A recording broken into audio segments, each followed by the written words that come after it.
Hello, good morning. Welcome to the Dailies on Echo Television International, where we keep you updated with all the juicy stories from the paper, news, and current affairs alike. I am Sela Elisha Dashum, and I'll be doing the program together with Rachel Tansey. Good morning, Rachel. Happy New Month. Same to you. Happy New Month. Thank you so much. Just that you're not putting any red. It's Christmas already. I didn't remember about Christmas colors. Maybe if I did, I would have thought of something like that. But you're still having a blend. You look gorgeous. Thank you very much, sir. To our viewers at home, Happy New Month to you as well. You can join us live on Facebook and in YouTube on some of the stories we will be looking at this morning. And we'll go straight into the paper, starting with the Daily Sun newspaper. On the Daily Sun newspaper, the big story, federal government paints scary picture of poverty, puts number of starving Nigerians at 94.5 million, alarmed over 80% surge in food importation. You can find details on page 6. And on HIV/AIDS, Nigeria has achieved 94 to 90 to 96 of the global 95, 95, 95 UNAIDS target. This is coming from the government. You can find more details on page 8. And concerning demolition, Ohanaeze to meet Sanwo-Olu vows to protect assets of Igbo across Nigeria.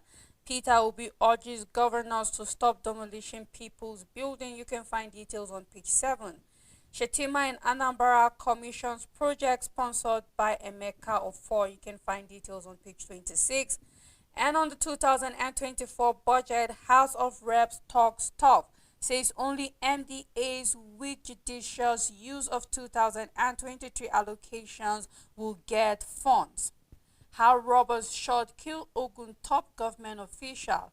Abiodun mourns direct security agents to fish out perpetrators. Court acts to jail AGF Fabemi over alleged contempt. You can find details on page 4.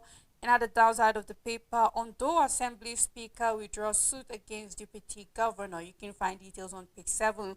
We have picture story where we can see the GMD CEO Zenith Bank PLC Dr. Ebenezer and the President CEO CFA Institute Margaret during the signing of a memorandum of understanding between Zenith Bank and the CFA Institute to develop human capital in finance and investment recently. Also, another picture story showing Governor Peter Mbah of Enugu State presenting souvenir to Chief of Air Staff Air Marshal Hassan during the latter's visit in Enugu yesterday. And that's all the news on Daily Sun newspaper. All right, let's take a look at the Vanguard newspaper, where we are having federal government MDAs now undertakers of businesses. This is coming from Man and Nega, where we are having the writer here say lament the rising inflation, multiplicity of taxes, threat of strike and protests. Says Nigeria needs investment to create jobs and then launch organized businesses for resilience. People not interested in budget figures if price of bread and rice remain high. This is coming from Rwani. At you can fake news but can't fake prosperity. More of the detail of this particular story can be found on page 5. And on Supreme Court judgment, tension grips Masarawa. You can find detail of that on page 2. U.S. star diplomat Harry Kissinger dies at 100. Detail of that found on page 8. 135 billion naira CBN intervention fund. Senate to unleash EFCC, ICPC on defaulters. Detail of that found on page 8. And coming from the minister to reps, education facing a huge problems. Detail of that found on page 2. Also, we are having down here where we have Nigerian Air, the bare face fact. You can find more of that on the front page and continue on page 23. We have two picture stories as well, where we can see Zenith Bank and the CFA sign a memorandum of understanding, and then Tinubu meet King Charles III. You can find more detail of that story inside the paper, and that's all on the Vanguard newspaper. On Nigerian Tribune, Ayedatiwa presides over Ondo ESCO meeting. All political issues resolved coming from the government. Assembly withdraws case against Deputy Governor. Reps NSE argue over concrete technology for road construction. Shaibu free to contest, but PDP members will decide Edo Guber candidate. A statement coming from Obaseki. You can find details on page 30. And on 2024 budget, reps call for fiscal responsibility, public service reform. Tax executives on security, economic diversification, employment generation. Senate leaders fold 9.9 trillion naira recurrent expenditure. Nigerians uninterested in budgetary arithmetic if bread rice prices don't increase. This is coming from Rawani. You can find details on page 3. The big story on the paper, 80% surge in food importation alarming coming from the federal government. 88.5 million Nigerians threatened with insufficient food consumption. Food inflation stood at 31.52% in October, says Nigeria has highest rate of stunted children globally. Explain what is being done to reverse. You can find more details on page 8. First Bank Group appoints Adenowo MD CEO First Bank UK. You can find details on page 7. And 135 billion naira gas intervention project. Senators kick at CBN Petroleum Ministry trade blame. Makinde presents new Ashain staff of office December 14. You can find details on page 30, and that's all the news on Nigerian Freedom. All right, Friday Leadership newspaper, starting with a big story. On the boat mishap, Waterways authorities blamed for 911 deaths, where with the writer here we are seeing stakeholders decry avoidable casualties as the NIWA regulatory lapses persist, say many passengers have no access to life jackets. And here we're seeing some of the casualties in the state, where we're seeing the highest here is Niger State, and then followed by Kebbi, Kwara, Sokoto, Lagos, Anambra, Bauchi, Adamawa, Taraba, Kano, Bayelsa, Benue, and the lowest there is Ondo State. You can find more detail of that story in the paper. And still on Friday Leadership newspaper, we lost 200 billion naira to CBN Naira redesign policy. This is coming from poultry farmers. The detail of that on page 22. At Olatimi's book launch, Osoba says Adesina was right to defend Buhari. Also still on the paper, bandits kill 18 hunters and injure others in Taraba State. OPEC finally agrees on oil production cut. So I think this is an interest to everybody, as already it seems as if Nigeria is already alarmed by the cut of that. So you can do well to find more detail of how that meeting went on yesterday on page 23 of the Friday Leadership, and that's all on Friday Leadership newspaper. On Nigerian News Direct, Zenith Bank inks memorandum of understanding with CFA Institute to support young finance professionals. News Direct unveils new brand identity as partner lead new management. Aiyedatiwa presides over an Ondo ESCO meeting as lawmakers withdraw appeal. The big story on the paper, January to December budget cycle. Inflation to blame for poor implementation of 2023 budget. This is a statement coming from governors, and under the story there are writers that says appeal to lawmakers to hasten approval of 2024 budget as implementation of 2023 state budgets suffer backlogs. More details can be found on page 22. African Development Bank predicts slow economic growth for oil-dependent countries, reverses Africa's economic growth projections. Governor Abiodun presents 2024 budget of sustained growth and development to State Assembly, and that's all the news on Nigerian News Direct. Richard, I think let's talk about this big story. It seems to be on most of the papers. And it's actually quite alarming. Looking at the inflation rate, we're seeing that for October it's about 31 point, and just when we thought it was going to be just 30% in December, and we're seeing that it is 31 point. So I'm already scared what it will look like for November. And then let's take a look at December that we're starting. Already we're seeing that the prices of food prices alone is alarming already. A lot of people are crying. We saw some of the figures, Rachel, for some of our papers. About 88.5 million Nigerians are threatened with insufficient food consumption.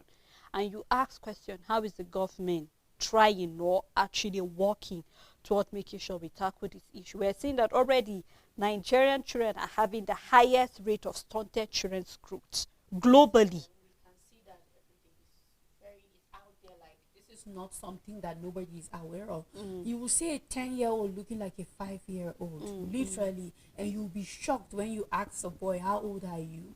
And he tells you he is 10.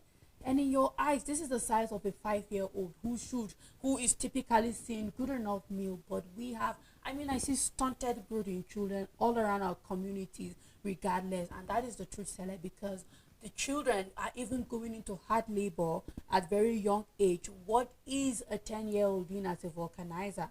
I have no issue with children learning trade early, but there are heavy duty kind of that trade. is more like Yes, child that at abuse a certain also. age, a child shouldn't be exposed. Your bones are still developing. Growth is still happening. You haven't developed a lot of things in your body. You shouldn't be subject to that kind of trade. So whether and then they go and they eat gari like every other adult. What about the basic nutrients that they're supposed to have? So I mean, I'm worried concerning the stunted growth, because this is something that my family, my brother and I usually talk about it, that you will see a 10-year-old looking like they just turned 5, because children are supposed to be big. I mean, Sele, if you see a 10-year-old that gets good enough meal, nutrition, balanced diet, you You would will think know. it's already a teenager. You would be shocked at their ages. But now there's so much stunted growth. And I mean, the way forward is food, Sele, availability of food. Let eggs not be expensive. Let basic proteins for children not be expensive. They can't just keep feeding on carbs and all of that. But what are these nutritious things? Children are supposed to have access to milk, but it's not just about pap and kose every morning. What about the protein that they need to develop and grow the way they should? What about their calcium? What about the vitamins that they need and all of that? I mean, it's just about basic things being available and also affordable for parents to be able to raise healthy children. Richard, you remember when the removal of that fuel subsidy started? That was the first concern for a lot of people. Right now that the fuel subsidy has been removed, that is additional hardship for a lot of parents, because they are trying their best to see how they can even provide meals. We knew of the time where parents were actually feeding 101, that is, you eat breakfast, no lunch, you eat dinner, or no breakfast, you eat lunch, no dinner, or however, no breakfast, no lunch, you eat dinner. And we know that breakfast is one of the most important meal, especially for children. In general, it's the most important meal, but then take a look at children. That should even be a top priority. But I think a lot of parents are already going through a lot of hardship. They cannot even afford it. Already in the paper, we're seeing poultry farmers are even lamenting how much they have lost. Why? Because we remember where a time whereby eggs we had to be sold at a very giveaway price. Why? Because they were losing, and we know the way eggs are, if you do not consume it at a particular time, it gets to spoil and all of that. So a lot of people have been calling on the government, do something, do something. The palliative you promised, a lot of families have not seen the rise. A lot of families have not even seen those 15,000 naira. Nobody has seen it. Nobody has seen anything. But then let's go down to the rural areas. Even if this thing got to some of the state or some of this local government, how many people were able to get? I'm talking about just one cup of rice for a family of 10, 8. This is really something the government needs to look into. And you remember yesterday, during the passage of the budget, we remember where the speaker said that they should concentrate on removing the hardship on Nigeria. Nigerians are going through a lot, Rachel. And it happens that today we are celebrating World AIDS Day again. So a lot of things are actually happening. And even though I know, yes, we're not talking about HIV and AIDS presently, but it's a time where a lot of people supposed not to be going through the hardship they are going through. But I'm just hoping that the government is actually having a way out of all of this. 88.5 million Nigerians out of over 200 million population. It's all of us. It's all of us, Rachel. Yes, it's all of us, because there was a time where we had the rich and the poor, but right now I don't know if there's even middle class. It's either you're rich or you're poor, period. Yes. And these numbers, Sele, we haven't done our census, so we don't even know for sure how many people. These are all estimates and just predictions of how many people will be this number. And then, they keep talking about the budget, and then we are seeing that the reps are hitting under 9.92 trillion naira for the recurrent spendings and all of that.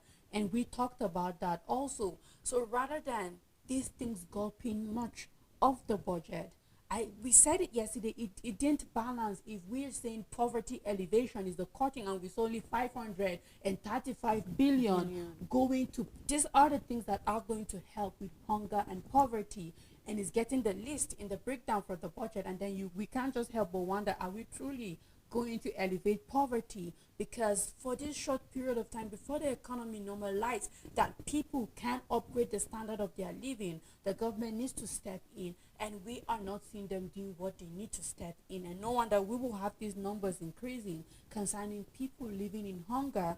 And then if who is to blame, Sele, if we are having more things imported into the country, when the things that the government is supposed to put in place to stop the importation, they didn't put it in place. They let it rot, and it turned out to be a failed project. And then now we have no option but to import more and more and more, and then our currency is just at its worst, and there's nothing nobody can do about it. And only all we have are numbers every day on our papers showing people to just brace up for more hardship.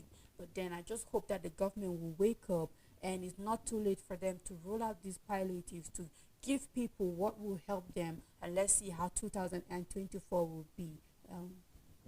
By God's I'm just grace. hoping that the House will just pass this bill, and Yeah. then even in relation to you saying opening of the borders, having more importation and all of that, well, let's just hope to see some of the policies that the government will take Let's to see, control yes. that as well. Let's take a look at the next paper, which is the Daily Times newspaper, where we are having the big story here saying hardship, poverty ravaging the land. Numbers of mad persons and others in suicide mode rising in Lagos. This is coming from Rwani. With the writer saying ordinary Nigerians uninterested in the federal government budgetary mathematics, he said, and which is very true. What they want are lower prices to foodstuff and services, very true as well. Pengassan slammed the federal government over consequences of fuel subsidy removal, and then Tinubu's 2024 budget promises lift from poverty. This is coming from analysts. And here we have the pictures where we can see wounded soldiers receiving treatment at the Army 7 Division Medical Service and Hospital, with the Defense Minister Mohammed Baduru and some Army top officials visiting them. You can see the picture story here. And Rachel, is very true, this big story. Hardship, poverty actually ravaging the land. And just like they say, ordinary Nigerians are not interested. Very true. They don't We're care not. how much you allocate to education, because as it is, Rachel, right now, people just want to eat and be satisfied before they even think of going to school. Yeah. And it's quite sad, that is to say, that people be willing to sell anything and do anything just to get a meal to eat. And this is not supposed to be. I mean, Nigeria is one of those blessed countries in the whole of Africa and even the whole world. We're not supposed to be talking about hunger at any point in time, Rachel. But it's quite sad that that is the top story on our entire paper. Hunger is on the land. So I just hope, because right now a lot of hardship is going on. The number of suicide people, not just in Lagos. It's not just in Lagos. I've heard of people who have resolved to take a sniper. A lot of people have resolved to just jumping on the main road without checking, just so that somebody can kill them, and the person should take the blame that he killed them, because they cannot afford to even kill themselves. That is how bad situation is in the country presently. And I just hope that this will not get to where our indices will not be reflected on the UN saying Nigeria is one of those top countries where suicide is taking place. There was a time that suicide was like the order of the day. We hope that that will not come back again because of what people are going through. So we hope that with all of these policies, I will keep hammering on this. The government will look into making sure that its citizens are well taken care of eventually. So that when it comes to depression, it just have different ways that it manifests in people, usually due to mental health. Even when somebody becomes suicidal, the person is not mentally stable. Even when somebody's mental illness turns out to be the madness that we know it, walking on the street and losing their mind, it's still as a result of depression. And whether we like it or not, looking at the economy, looking at the number of people that can make ends meet and all of that, it's really difficult for people to keep faith and hope alive and still be in the right state, because you are literally in an economy that your hard work doesn't pay. You're literally in that economy. Businesses are shutting down. People are losing their job. And for the few that happen to be employed, are not paid enough. How many people get to have minimum wages in this country? Whether we like it or not, it is few. How many people are doing jobs that are paying them good enough that they have something to take home? Nothing. No, few, very, very few, compared to the number of our population, and looking at how small businesses are not thriving because the policies that the government are putting are not, Strangling yes, them. are not supporting businesses. So this is not surprising, Sele, that we have more suicide cases in Lagos. This is just Lagos making it on the papers. We have it all across the country, all over Nigeria. And then it's all about the balance. When things start moving, this will go. This will go in a lot of way. And then when we are talking about the common man, even I, Sele, I have to know the budget because I'm here with you on the dailies. I mean, it's always on our budget. It's always on the papers. But what matters to me is how much I go and get a major price in the market, because I am also a common Nigerian feeling the blow of every policy that the government is taking. So before I know that the Buhari's administration is good, is when I finally see the dollar back to 300 naira. That's when I will be able to feel this administration knows where they're heading to. When I go to the market and there's no longer this kind of crazy inflation, Sele, and I can get rice back at 700 naira to Or a even measure, lower. or lower, Sele, and that is when it matters to me that the federal government of Nigeria is doing something. But until then, all this big English is still big English until we English. can feel the impact of it on our daily Rachel, lives. and that's why we're here to give hope to Nigerians Yes. out there, that regardless of all of this, there's still hope.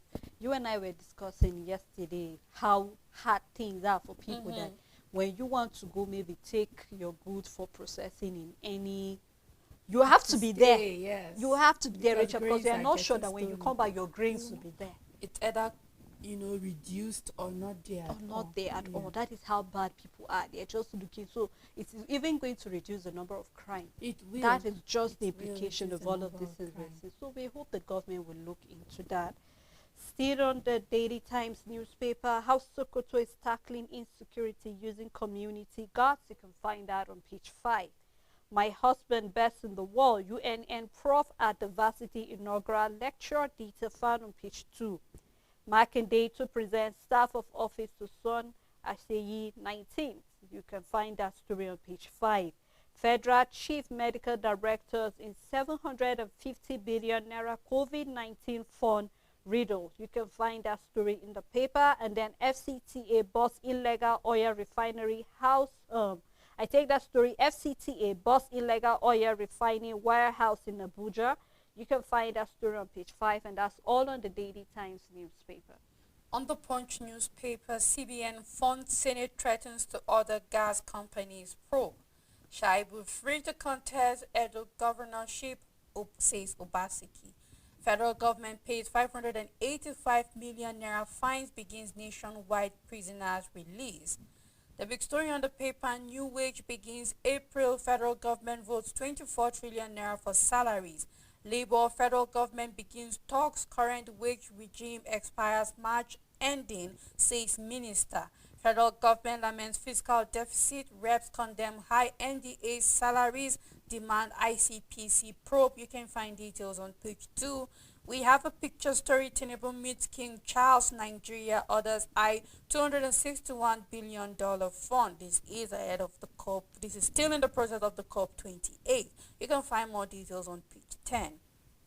Federal government urges varsities to produce more doctors concerning Japan. I mean, they don't produce doctors. I mean, it's insensitive for the federal government to say something like that. You don't manufacture. This is not biscuits or torchlights or phones that you can couple within these. Don't tell the federal universities to I find this offensive, Sally. I mean, and I can't hide my emotion concerning it.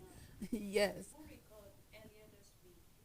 Talking about the fact that lecturers were complaining that the number of lecturers in the varsity presently have reduced. We do not have enough teachers. That is the word, because our lecturers are teachers. They are teachers. We do not have enough lecturers in the varsity. So how on earth are you expecting the number that are still remaining to produce these doctors?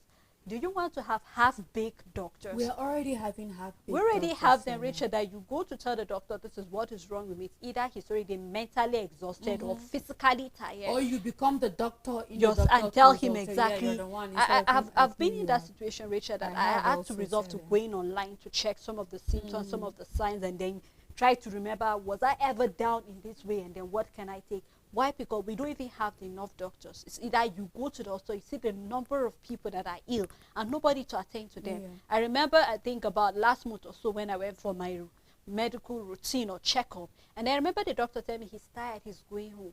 And he left, Rachel. There were patients there. He left. Because what was his excuse? They are not even paying him enough to stay back and take up. So let him go somewhere else that he will be treated well. So imagine how bad situation are. And here we're having the federal government telling the universities to produce more doctors as if you're asking them to do. I mean, there are some things that when you hear, Rachel, you can't help but wonder if our federal government actually thinking before they make such statement, because Obviously it's they really, did. really not right. It's not. We're having JAPA not just in the medical sector. We're having the JAPA even in the universities. Our lecturers are going. A lot of practitioners are leaving the shores of Nigeria. So rather than telling the university to produce more doctors, you should be thinking of policies to make them stay back. Take care of their welfare. Sarah, the only two things the federal government of Nigeria can do concerning Japan is, number one, retaining the one you have left, doing all it takes to make sure that they don't go back, they don't leave. And then secondly, it might look impossible, but it's bringing back the ones that have left. Because you can't rush the process of medicine just because you have your doctors leaving. How sure are you that if they produce these doctors, eventually they do produce it, that the ones they produce won't leave? Looking at the system. So the number one thing is, what are you doing to stop them from leaving, to retain them back at home? Because the ones leaving school are already thinking of leaving Nigeria. They are not even thinking of staying. A lot of them, So Rachel. what are you saying? It's not about producing more doctors. What are you doing to keep the ones that are being produced eventually? And what are you doing to bring those ones back? Because the moment the system starts flowing and working, I believe there are those that would prefer to come back and serve Nigeria because they have the passion and the heart for their home. But you give them no option but to live out there, because I can't go through what I've gone through in medical school and I'm done, a certified doctor, and I can't meet my ends meet. It doesn't make sense. So what are you doing as the federal government of Nigeria to say that you stay and don't leave? Because it's not all about producing. They will still go, even if the federal government, if the universities eventually Except if the produce government them. is trying to ban them from leaving the shores of Nigeria. And I mean, that will be chaotic in a lot of ways. We don't even want to imagine. So we hope that Sarah. the government will do We the right hope thing so. by We giving hope. them, make the environment conducive for them, provide all the packages they need for their welfare. If they are well taken care of, nobody will think of leaving the country. Yes. So we hope they do that, Rachel. Still on the Punch newspaper, Kwara monarch, 2 others back life jail for kidnapping. Assembly drops suit against Aida Tiwa. ESCO embraces peace. You can find details on page 26, and that's all the news on the Punch newspaper. Alright, before we continue with other paper analysis, we'd love to take a break at this moment, let you chew the stories, looking at what the federal government have said about producing more doctors, and also the president presently in Dubai meeting with King Charles. We are hoping that whatever deliberation they will be having will actually help Nigeria to grow to be a better country. And also, most of the story we're seeing here is the issue of hunger in the land, where the federal government is really complaining. We are having the number of mad people and also suicidal patients walking and roaming the streets of Lagos and also other parts of the country. So when we come back, we will open the phone lines and hear what your own views are concerning any story that is of interest to you. Please stay tuned with us. Democracy is the theory that common people know what they want and deserve to get it good and hard. Join me every Friday, 7 p.m. on National Talk for analysis as well as in-depth perspective on issues as they unfold in and around Nigeria, as well as an opportunity to add your voice.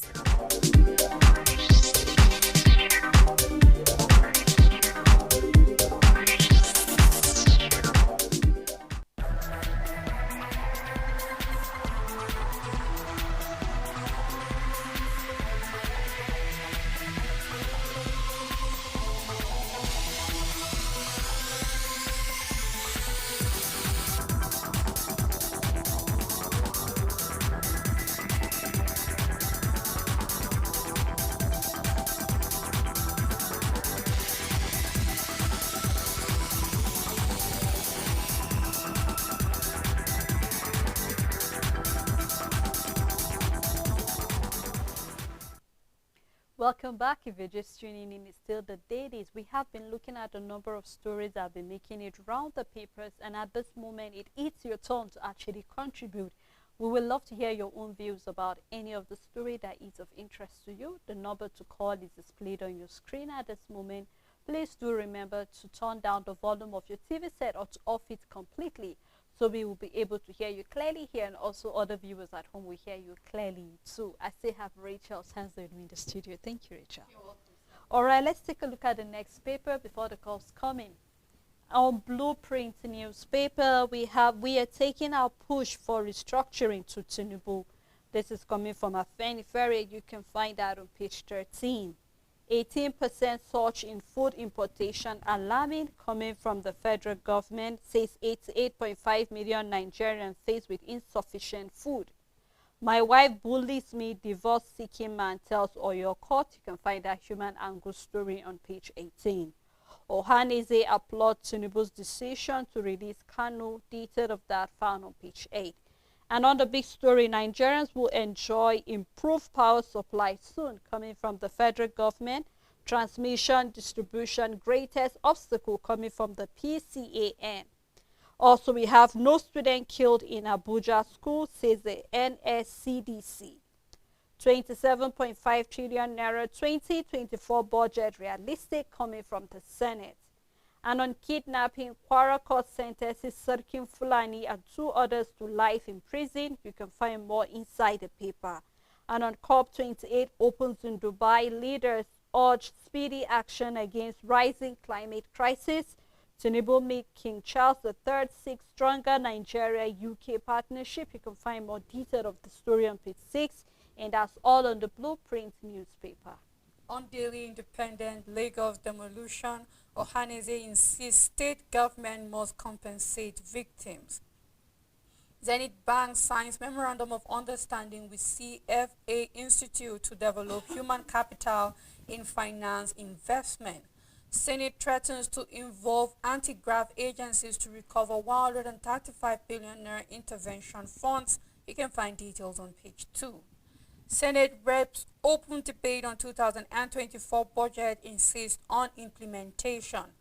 Plan for integrated national electricity policy underway. Kogi Guba poll security operatives take over INEC office in Lokoja. And on COP28, countries agree on a loss and damage fund. Appeal court dismisses suit seeking impeachment of Ondo deputy governor. Issue executive order for state local government police, Afenifere tells Tinubu. And at the downside of the paper, we won't tolerate sabotage of drug war Marwa. Once you can find more details on page 8, and that's all the news on Daily Independent. On the Metrics newspaper, FRS seek EFCC support to track and prosecute tax invaders and others. You can find detail of the story on the front page and also on page 2. Zola tips Oshime for Real Madrid. You can find that for sport lovers on page 16.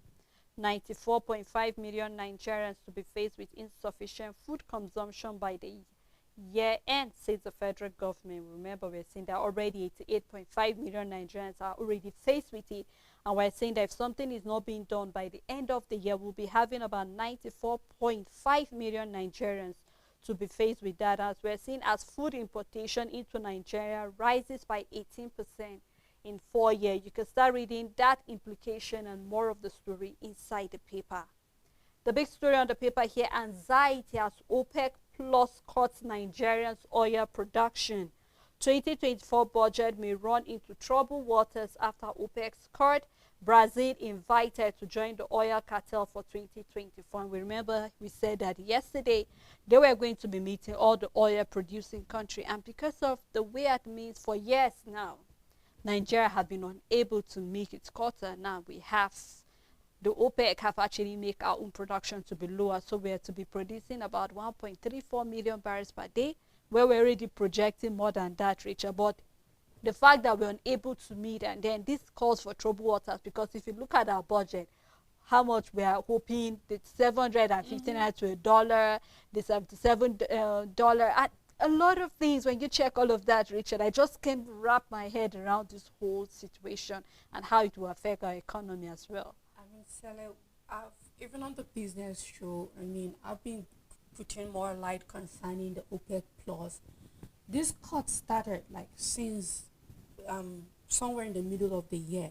It started with the major oil producers. That is, we're looking at countries like Saudi Arabia and Qatar Russia and and all the of that. rest of Yes, them. all these oil countries. OPEC is cutting this to be able to increase crude oil price per barrel. Now, it stopped at 74. Despite what they were doing, it was low at 60, 68 or thereabout when OPEC started cutting this. Sometimes it went as low as 64. And OPEC wasn't comfortable with that price. And they thought, of course, if we cut this down, maybe too much demand is what is making crude oil availability. And then we are seeing the value losing at the market. And then if it's not that more, if supply doesn't outweigh demand, we will be able to see an increase in the exactly. And then now we are seeing that, of course, it will get to everybody because we are part of this organization. So what are we thinking, knowing this started, like we knew, okay, OPEC have started making cuts to oil quotas and production to countries even before now, and yet we have the federal government estimating revenue of $77 per barrel for the crude oil, and then making production of over 1.7 million barrel per day. Even if we make it, we're only going to sell 1.3, whatever OPEC says we will sell. That is the most we can sell. But then it's not bad news, seller, when you look at it. We might be afraid because we don't have our refineries running. That's the only way we can meet That up. is why we are afraid. That's why it sounds scary. But if we are functioning, the remaining barrels, we need it here. You understand? We refine it, and then we have what to consume. And then it settles a lot. But we will be afraid because we know that we need to sell it all for us to, And we have nothing left. and we have nothing left. Exactly. But if to say we had our refineries fully functional, even if OPEC says just give us 500,000 barrels, we will not care because we have use for the remaining, and we will export the remaining, finish the PMS to countries that need it, the diesel that need it. Either way is good business. But because our system is not functioning the way, this will scare us. And we should be afraid because we already have a proposed 2024 budget of 27.5 trillion with an estimated revenue of 18 trillion naira. So whether we like it or not, this is a scare, a very legit scare. And I don't know what the federal government of Nigeria is going to do. I already said it's dangerous to estimate such budget when we're not even meeting the quota as it is now. But I mean, I would say it's magic. Let me see what the federal government will pull off, because for economy to grow is slow. But our projection looks like we know some kind of thing that we're going to tweak, and everything will just change automatically. This is what the budget estimate is telling us, and the revenue estimate also. Like the federal government knows something, they will just a key that a button they will just press and things will turn, and not the gradual process. But then we'll see how things unfold for 2024. But this is a very legit scare, and I believe that, I mean, the federal government will be all hands on deck to see that this isn't the problem. Well, Richard, you remember on the paper we saw where we are recording a little success of, arresting people who are behind oil theft. So if we are truly serious, and if we really don't want to let this scare us that much, just like you said, we need to start thinking of fixing our refineries. It will not be that it was labor that now put the pressure on you, but the pressure is already there. Brazil have joined the group now, so you know what that means. Yeah. Angola has beat us far back, so we know that right now as it is presently, we don't do what we're supposed to do. We might lose our position in that place eventually. We are not ready to do the work. So I'm hoping that, just like you said, we believe that the government is ready to put one or two things together to be able to meet up with that. But then, until then, we are hoping that we'll do something collective. Still on the Metrics newspaper, we are seeing MC Olumo gets second term as Lagos NURTW chairman. Detail of that found on page 10. Peter Obi condemned demolition of properties in Lagos and other states. Tinubu eyes macroeconomic stability, better investment environment with the 2024 budget. Ohaneze revealed what would diminish Peter Obi and others' popularity. At last, Ayeda Tiwa presided as Ondo State finally held the first executive council meeting in 3 months. You can find more of that in the paper. We're still having the picture story all for the climate, where the president met with King Charles III over there, and that has been the talk from last year where it held in Egypt, and this year again is still the talk about climate. We hope that they'll come up with something more that will help all other countries that have been affected. And that's all on the Matrix newspaper. On the Nation newspaper, Lagos, Abuja demolitions, Ohaneze kicks. We follow rule of law. Edo PDP governorship primary process in shaky start. FEMA needs 300 billion naira annually to fix federal roads. Abiodun presents 703 billion naira budget 2024 estimate. UK willing to partner Nigeria on lithium value chain, says Alake. You can find more details on page 3. The big story on the paper, how federal government will tackle budget 2024 deficit by Edun. Measures will crash shortfall from 6.11% to 3.88% of GDP. Senate House begin debate on 27.6 trillion naira estimate. Budget brilliance, says Senator Jimo Ibrahim. And then we have the measures: massive revenue growth, high impact productive projects, public-private partnerships, monetization of assets. Yes, that is the black money, where we are looking at the liquidating a lot of the assets that the federal government is having, and then also selling things that we can be able to buy back when we are able to make enough money. And then foreign local investment. Then we have blockage of leakages in government fund. You can find more details on page 4. Aiyedatiwa Ondo House close ranks. Then we have writers under the story, where we can see that the House withdraws suit against Deputy Governor workers to get 35,000 naira.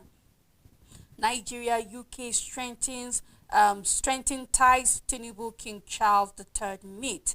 And at the downside of the paper, we have Medical Dental Council. We will help to address doctors' mass exit. And that's all the news on the Nation newspaper.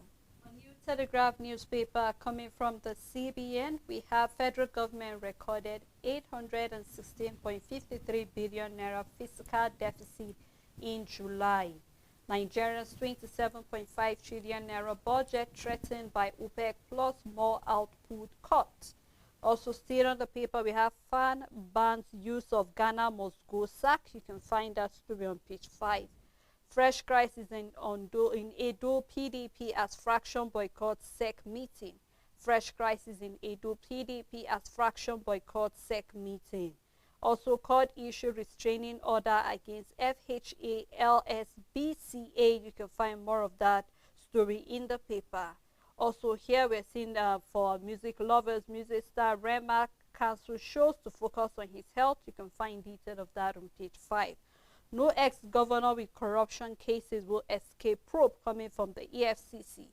Said its core mandate remains Senate to involve anti-graft body in CBN 250 billion naira gas fund probe. Detail found on page 4 and 26. Why appointed millionaires as council chairman by Governor Oti. You can find that in the paper. And on the state of the nation, PDP governors meet, seek ways to reduce Nigerian suffering, widen the gap between the rich and the poor, pushing people into criminality. More of that can be found on page 26. Nigeria scaled through global EITI assessment with 72 points. And a stay-at-home Southeasterners not known for laxity and indolence, coming from Governor Imba, says investors now ready for business in Enugu State. Detail found on page 3. On 2024 budget proposal, LCCI fault federal government oil prices, exchange rate assumption, Senate presumptuous realistic to pass for the second reading today. You can follow up that story on page 2 and 8. We have a story that says spending more time in nature improves productivity. So for those who want to be more productive, you have to spend more time with nature, going to gardens, going to the water side, and many others. You can do well to find more detail of that story on page 26. On this day newspaper, Zenith Bank signs memorandum of understanding with CFA Institute to develop finance and investment professionals. In Dubai, Tinubu parleys with King Charles ahead of COP28 summit. Despite 1.78 million barrel per day production benchmark, OPEC hands Nigeria 1.5 million barrel per day output for 2024. National Assembly begins debate on Tinubu's 27.5 trillion naira budget with details of fiscal documents.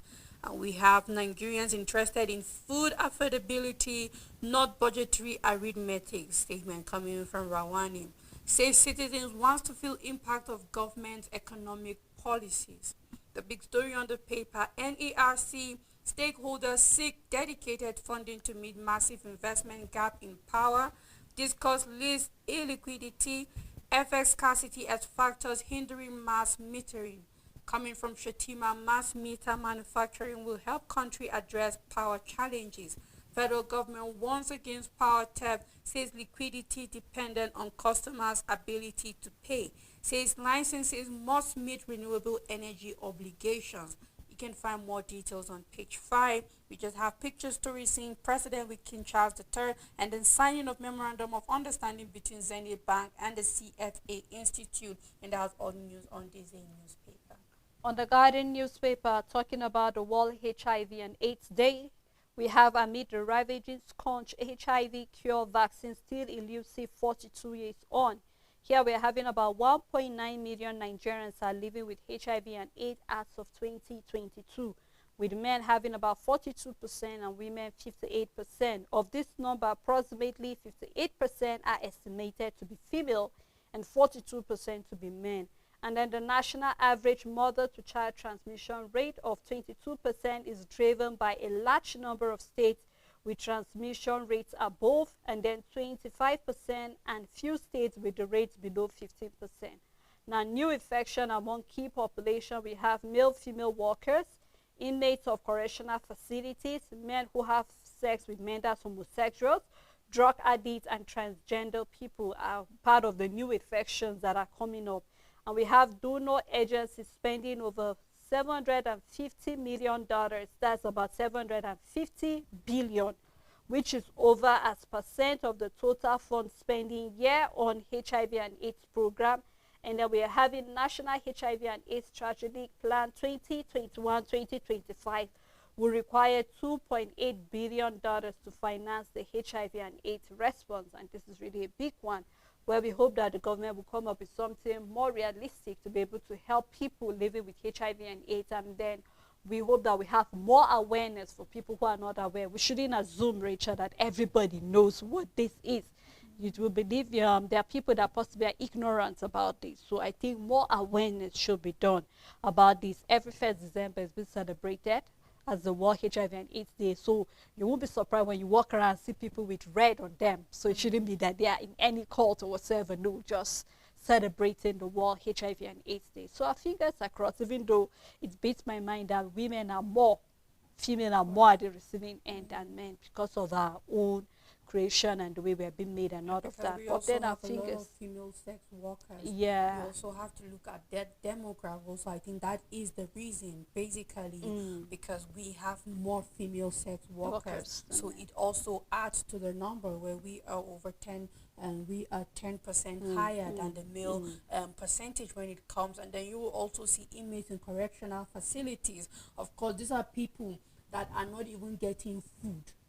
Talk more of access to certain awareness and also preventive measures when it comes to whatever happened in the cell and all of that.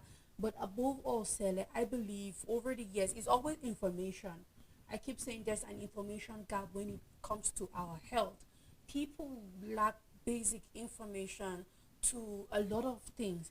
And I know over the years also our conservative mindset concerning certain things have also affected. That is when we come to talk about protective sex, for example, and measures to stay away from certain things. Over the years, we've always focused on abstinence. So there. However, things have evolved and have changed. And whether we like it or not, you would be surprised, Sally, in some African countries and even in Nigeria, we have teenagers also infected with HIV and AIDS. That is because these people at a young age are becoming sexually active. And if we are going to continue with our mindset that, you know what, certain things are not to be talked about, we are just going to end up with more and more sick The number will people, increase. younger sick people that it shouldn't even be Very true. it shouldn't even be Be in the heard first of, place. yeah. So it's high time we upgrade even our mindset concerning talking about certain things, and sex education should not be something that we feel certain people shouldn't have access to it because they are too young.